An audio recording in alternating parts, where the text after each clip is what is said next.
좋아요와 구독하기는 사랑입니다. 안녕하세요. 반갑습니다. 부동산입니다. 2019년 3월 14일 목요일입니다. 어제 13일에는 서울시에서 발표한 건축혁신안 내용 살펴보느라 뉴스를 못 읽었습니다. 그래서 오늘 조금 많은 뉴스 한 6개 정도 꼽아봤는데요.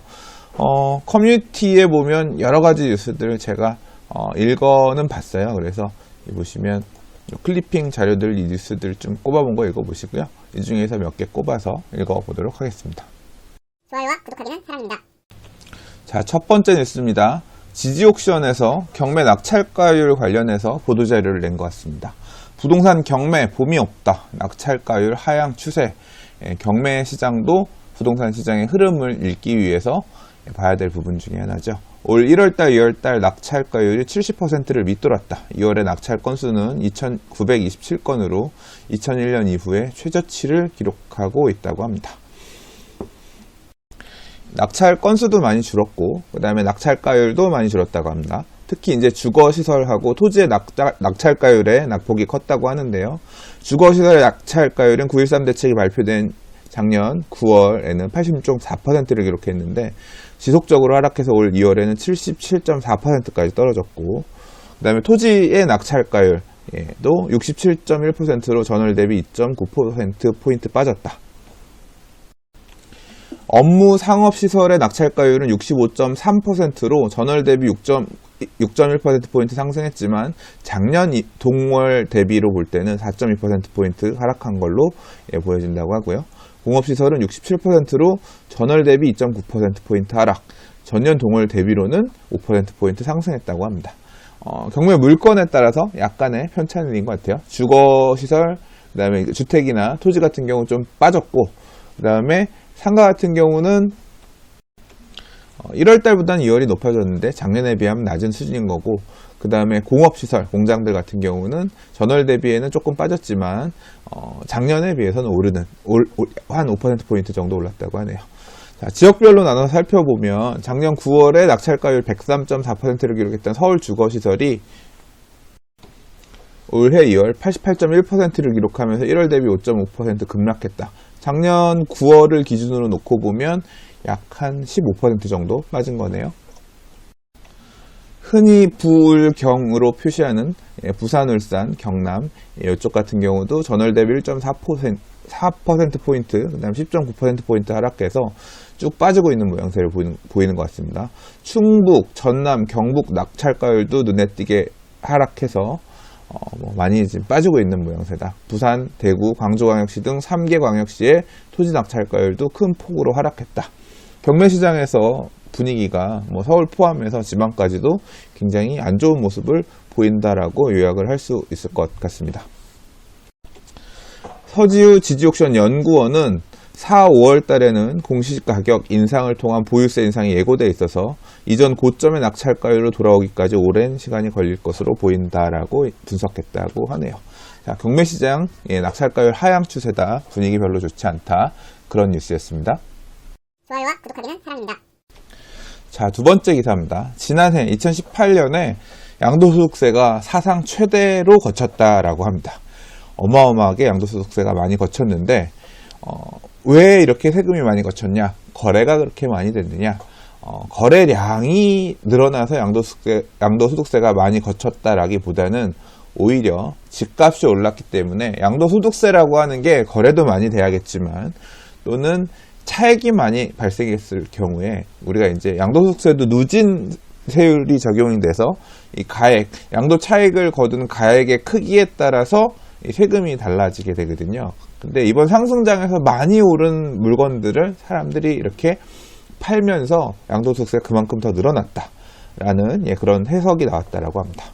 자, 2018년 14일 부동산 114에 따르면 양도소득세 실적이 2018년 전국 주택 매매 거래량은 85만 6,219건으로 2017년 94만 7,104건에 비해서는 9.6%, 약 10% 정도 감소했지만 거래량이 늘어나서 양도소득세가 더 거쳤다라고 하는 정부의 주장과는 전혀 다르게 실질적으로 보면 이렇게 거래량은 줄었지만 그에 비해서 가액 상승폭이 더 컸기 때문에 양도 차익들이 더 많이 발생했고 그래서 세금이 더 거쳤다. 라고 보는 게 맞다. 이런 식으로 부동산 114에서 설명을 했다고 해요. 그리고 지난해 부동산 시장의 특성을 보면 서울 수도권은 많이 올랐지만 지방 같은 경우는 별로 안 좋았잖아요. 그래서 수도권에서 양도소득세가 증가했다는 점, 더욱 두드러지게 나타났다는 점이 이 집값이 많이 올랐기 때문에 양도소득세가 더 늘어났다라는 부분을 뒷받침해주는 그런 근거다라고 설명하고 있습니다. 자, 지난 2018년 양도소득세 실적은 18조 원으로 2017년 15조 1000억 원에 비해서 19.2% 증가한 거고 예상보다 7조 7천억 원이 더 거친 수준이라고 합니다. 자, 2018년은 그렇다 치고요. 올해 2019년은 어떻게 될까요? 자, 부동산 114의 김은진 리서치 팀장은 집값이 하락하는 시기에는 주택 수요자들이 매수를 미뤄 거래가 감소하고 매도자들의 급매물이 출시되면서 매매가 하향 조정도 불가피하다. 2019년도 양도소득세 세수는 예년 대비 훨씬 밑도는 수준일 수 있다라고 말했다고 하는데 결국 올해 거래량이 얼마나 많이 있을 거냐? 거래량도 되게 중요하고 그다음에 가격도 중요한데 가격이 빠지면 아무래도 차익도 줄겠고요. 그 다음에 거래량이 안 되면 양도소득세 낼 일도 없어지는 거니까 아무래도 전년도 2018년에 비해서는 안 좋을 것 같다. 그렇게 전망을 하고 있네요. 좋아요와 구독하기는 사랑입니다. 자, 다음 기사입니다. 3km 떨어진 성북 2구역, 그 다음 신월곡 1구역이 묶어서 정비 사업하는 이유라는 제목의 기사가 나왔어요. 이게 이제 결합개발이라고 하는 건데요. 오세훈 시장 시절에 도입됐던 얘기입니다.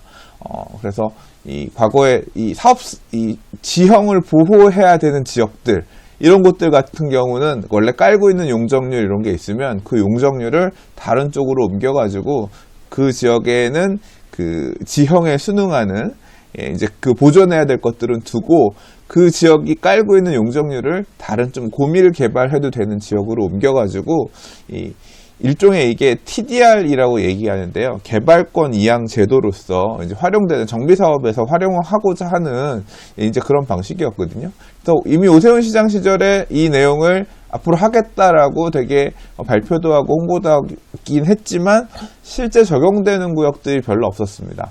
그래서 추진을 하다가 멈춰선 데들도 있고, 이문 휘경 뉴타운에 보면 이문 3구역 같은 경우는 3-1, 3-2가 많이 떨어져 있지만, 이제 같은 그런 형태로 해서 같은 구역으로 결합 개발을 활용해 사업이 가고 있는 곳도 있긴 있습니다. 있긴 있는데, 여기처럼 거기는 이문 휘경 뉴타운 재정비 촉진 계획이라고 하는 큰 계획으로 묶여 있어서 같지만 지금 이 소개되고 있는 성북 2구역이랑 신월곡 1구역 같은 경우는 지도에서 보시는 것처럼 3km 엄청나게 거리가 먼 거리란 말이에요. 그래서 이게 지금 어떻게 보면 사실상 첫사례? 굉장히 희귀한 사례로서 이번에 지금 정비 계획을 수립하는 데 있어서 요 결합 개발이 포함돼서 정비 계획을 수립하는 내용이 도시계획위원회를 통과했어요. 그래서 이제 그와 관련된 기사가 나왔는데요. 자, 기사 내용을 조금 더 읽어보겠습니다. 3km나 서로 떨어진 서울 성북구 성북 2구역과 신월곡 1구역을 한데 묶어서 한양 도성 성곽마을을 보존하고 낡은 주거지를 정비하는 이색적인 정비 사업이 본격 추진된다. 그래서 두 구역의 결합에 따라 용적률 일부를 신월곡 1구역에 넘기고 거기서 나온 개발 이익의 일부를 또 다른 한성 정비 사업에 쓰는 방식이다 라고 하는 거예요. 그래서 원래 이제 이 성북 2구역이 갖고 있었던 용적률 중에 일부를 신월곡 1구역 같은 경우는 주상복합 짓는 형태, 그러니까 용적률 600%를 개발 가능한 그런 사업지였는데 성북 2구역의 용적률을 90%로 제한해서 용적률을 타이트하게 묶는 대신에 용적률 80%를 신월곡 1구역에 갖다 붙여서 680%로 개발한다는 거죠. 그리고 성북 2구역에 있는 주민은 48.5%에 해당하는 용적률에 한해서 신월곡 1구역의 아파트를 분양받거나 또는 그에 해당하는 돈을 받아가지고 성북 2구역의 정비사업 비용으로 활용하겠다, 이런 개념입니다. 얘기를 하면서도 좀 뭔가 형이상학적인, 뭔 소린지 알 것도 같고 모를 것 같고, 실체를 보지 못했으니까. 일단 윗그림 자체는 그렇게 정비 계획을 이번에 간다는 얘기고요.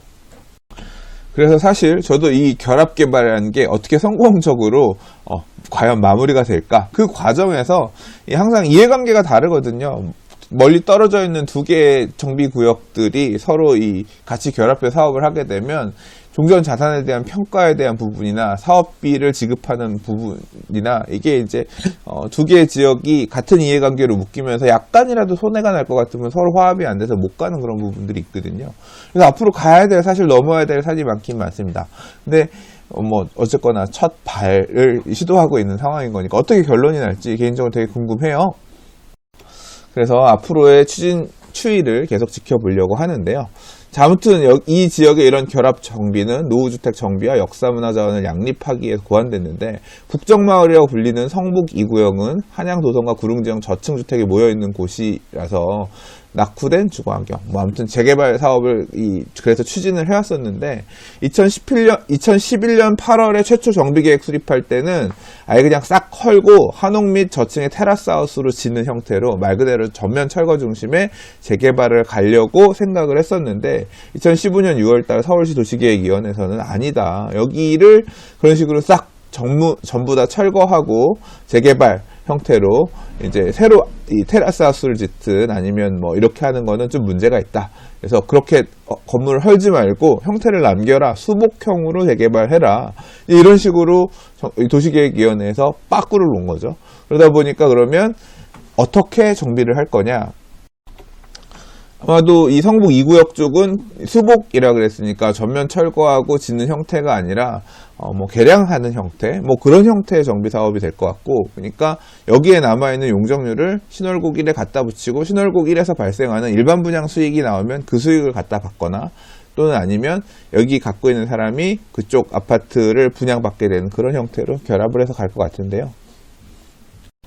자, 아무튼 그런 연유로 이렇게 결합 개발하는 형태로 사업이 가기로 했고요. 추후에 정말로 잘 갈 수 있을지, 어떤 모양새가 될지, 어떻게 돈을 서로 주고받고 정리하기로 했는지 나중에 사업시행계획인가 내용도 되게 흥미롭고, 이제 올해 건축계획을 수립해서 건축위원회 교통영향평가심의를 거쳐서 사업시행인가 준비고 올해 안에 사업시행인가 받을 것으로 보인다고 했는데, 실제 받을 수 있을지는 가봐야겠지만 사업계획도 어떤 식으로 수립할지, 성북이는 어떤지 아니면 신월곡은 어떻게 가는지 그 내용도 좀 보고 싶고요.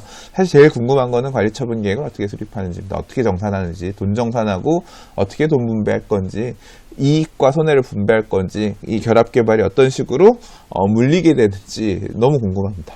나중에 구하게 되면 이런 내용들은 또 부동산TV 통해서 얘기해 보도록 하겠습니다. 좋아요와 구독하기는 사랑입니다. 자, 오늘 준비한 마지막 뉴스입니다. 여러분들이라면 어떻게 할 건지 한번 생각을 해보세요. 여러분이 다주택자예요. 주택을 여러 개 갖고 있는데 이번 상승장에 집값이 막 많이 올랐어요. 집을 여러 채를 들고 있었는데 갑자기 정부가 이럽니다.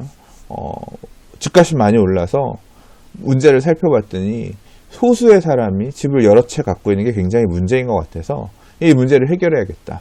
앞으로 주택 가격 오른 만큼 주택 공시 가격도 올릴 거고, 그 다음에 이 한 사람이 여러 개의 주택을 보유하고 있는데, 같은 세대가 여러 개의 주택을 보유하고 있는데 이걸 보유세 부담은 별로 안 느끼니까 문제인 것 같아서 보유세 부담을 앞으로 많이 늘릴 겁니다.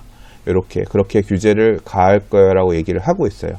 그러면서 또 어떤 내용도 있었냐면, 그리고 한 사람이 여러 개의 주택을 보유하고 있다가 양도할 경우에 이렇게 되면 세금도 그냥 일반 세율대로 내는 게 아니라 세율을 더 내게끔 하겠다.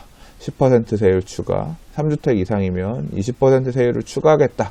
이런 식으로 실제 압박까지 했습니다. 자, 여러분이 그런 상황이라고 하면 정부의 얘기를 들으면서 이제 이렇게 주택을 여러 개를 보유할 때는 아니겠구나 생각을 해서 양도를 해야겠다라고 생각하신 분도 계시겠지만, 이미 그 양도를 위한 골드타임이 지났어요. 2018년 4월 1일부터는 청약 조정 대상 지역 이상으로 이 양도소득세 중과가 적용이 되게 되면서 지금 이제 팔려고 생각하니까 중과 세율 때문에 최고 세율이 60%가 넘는 세율을 내게끔 되었습니다. 이 상황에서 팔고 나가려고 봤더니 양도소득세가 너무 커. 그래서 팔지도 잘 못하겠습니다. 근데 임대사업자라는 걸 내면 보유하고 있는 주택하고 별개로 임대사업자로 내게 되면 임대료 제한, 상승 제한을 받는 대신에 임대사업자를 내게 되면 이런 보유세 부담에서 일부 조금 부담을 줄일 수 있는 그런 팁이 생길 거라고 생각했는데, 보니까 임대사업자를 내면 페널티도 임대료를 상한 제한하는 페널티도 되게 커지고, 그 상한 제한을 실수로 잘못해서 못 지키거나 뭐 문제가 생기게 되면 받기로 한 혜택도 다 토해내야 되는, 그러면서 과태료도 무겁게 내야 되는 그런 리스키한, 위험한 상황도 좀 생길 수 있다는 게 점차 드러나고 있고, 또 정책적으로 기존의 임대사업자에게 주었던 혜택들을 자꾸 뺏어가려는 그런 모양새를 보이니까 임대사업자로 도망가는 것도 지금 상황에서는 그렇게 현명한 판단이 아닌 것 같다는 생각이 들어요. 그런데 올해 이제 주택 공시 가격이 다시 나오고, 그러면 이제 올해 6월달 이제 발표되는 공시 가격, 6월 1일 날 소유하고 있는 사람에게 이제 부과되게 되는 재산세, 하반기에 내야 되는 재산세, 종합부동산세, 이걸 생각하니까 어쨌거나 팔기는 팔아야 될 것 같고, 앞뒤 퇴로가 막힌 상태에서 여러분이 고민스럽습니다. 자, 여러분은 어떤 선택을 하실까요? 그럼 여러분이 아니라 그런 고민을 하고 있었던 다주택 소유자들은 과연 어떤 선택을 했을까요? 그 선택의 결과가 이 기사에서 얘기하고 있는 얘기입니다. 집값이 많이 오른 곳, 매매보다 증여가 많았다는 거예요. 자, 서울 집값 상승률 1위 영등포에 보니까 325건의 거래가 매매 또는 증여 등의 거래가 있었는데, 보니까 증여가 325건 중에서 198건으로 거래된 사례들, 그러니까 소유권이 넘어간 사례들 중에서 61%가 매매가 아니라 증여, 그러니까 굉장히 많은 사람들이 증여를 택했다라고 하는 얘기입니다. 자, 한국감정원의 지난 1월 아파트 거래 원인별 아파트 거래 현황을 분석해본 결과를 14일 발표했는데, 서울 25개 자치구 중에서 아파트 거래 중에서 증여가 차지하는 비중이 가장 높았던 건 영등포구라서 61%였고, 전체 거래의 무려 절반이 넘는 수준이고, 송파, 마포, 은평, 용산구가 뒤를 이어서 송파구는 631건 중에 318건이 50%가 증여에 해당됐고, 마포구는 141건 중 증여가 차지하는 건수가 69건으로 49% 비율, 은평구는 전체 515건 중에서 244건으로 47%, 용산구는 66건 중 27% 41%. 아무튼 전체 거래 건수 중에서 증여가 차지하는 비율이 이렇게 굉장히 높았다라고 하는 얘기입니다. 자, 왜 이렇게 증여가 크게 증가했느냐? 4월에 있을 공시가격 인상과 임대사업자 혜택 축소의 영향으로 보이면서 결국 이제 보유세를 이렇게 많이 내는 거는 회피하기 위해서 어떻게든 빠져나갈 방법을 궁리하다 보니까 팔기에는 도망가기가 너무 힘든 상황이고, 양도소의 세율이 너무 크기 때문에 파는 건 어려울 거고, 결국 분산하기 위해서는 소유자를 분산해야 되고, 가족들에게 증여하는 방법밖에 없겠다. 그래서 증여를 택해서 명의 분산을 하다 보니까 이렇게 증여 거래 건수가 늘어났다. 이런 형태로 사람들은 시장의 규제를 피해가는 모양새를 보이더라라는 얘기입니다.